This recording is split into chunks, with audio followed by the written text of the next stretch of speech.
Pero karton na McDo, bawal daw. Kaya nga, yung magdala ka ng karton mo, sariling karton. Oo. Hindi bawal. Ah, Sa McDonald's yan eh. kaya nga, bawal nga eh. Gamitin. Ako, binalik huli sa kural yung karton. Oo. Sinabihan ko na yun eh. Tinatakpan ko yung motor doon. Sinabihan ko na ngayon lang eh. Bawal eh. Tapos dumating yung apo ko pala yun. Hindi ko alam apo ko.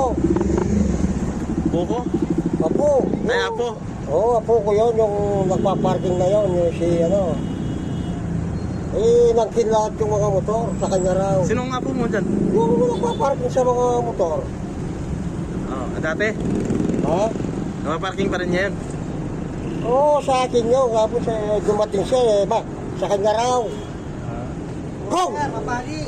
Oo. Kayo mo siya. Kaya mo. Na, bilag yun. No. Huwag mong pagkalamay na. Sa akin yan. Sa kaya na ako pwede. Oo. Yan. Sige. Sige, bossing. Mainit ata ulo mo. Oo, mahint na nga yung panahon. Kaya nga, huwag mong sabayan yung panahon. Sisigawan ako eh. Sino ba? Yung upo ko na. Akala ko man may kaaway ka dyan sa kotse. Diyan kasi nakatingin eh. Wala. Nag-ano ako. No! Huwag mo pagkalamay yan. Sa akin lahat yan. Oo. Sabi sa akin. Ay, mayabang ano. Oo, wala. Hindi ko na pinagkalaman. Kumula no. May anong Sa kanya kayo. Anong nanonood ka ba ng balita? Ay, di na.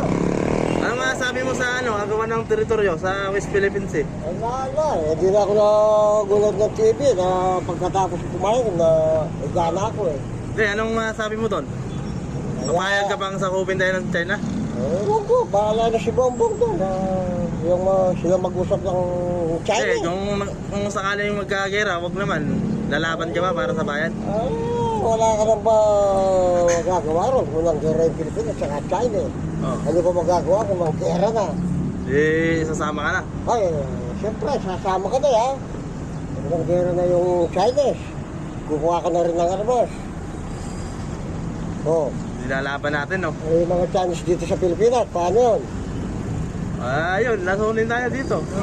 Kasi dami nila pinapasok ng Chinese eh. Oo. Dapat iniigpitan nila yun, ano? Oo. Yung mga Chinese dito sa Pilipinas. Wala ka na, ano na yan. Kung ganyan ang ginagagawin na ng Chinese sa Pilipinas eh. Kung gugulo na, wala na. Pabalikin na sa Chinese yung mga nandito. Kaya nga, puro illegal lang naman yung ginagawa niyan dito, no? Yung mga Pilipinas sa Chinese, pabalikin na dito sa Pilipinas. Halos karamihan ng Chinese dito sa Pilipinas, puro illegal yung ginagawa. Oo, no? Mga negosyante. Dati higpitan nila, pagka may pumunta dito, di ba? Tapos yung mga Pilipinas sa Chinese, pauwi na. Oo, kasi, hindi na rin naman maganda yung relasyon, di ba? Kaya nga, bakit tinatanggap pa yung mga Pilipino ng Chinese na kasi? Dapat palayasin na yung dito, yung mga Chinese, Yung mga Pilipino embassy, wag na yung mga Chinese. Gugulo eh. Mga bully, Oo, wala. Masama eh. Relasyon eh. Wala. Dapat magkaibigan.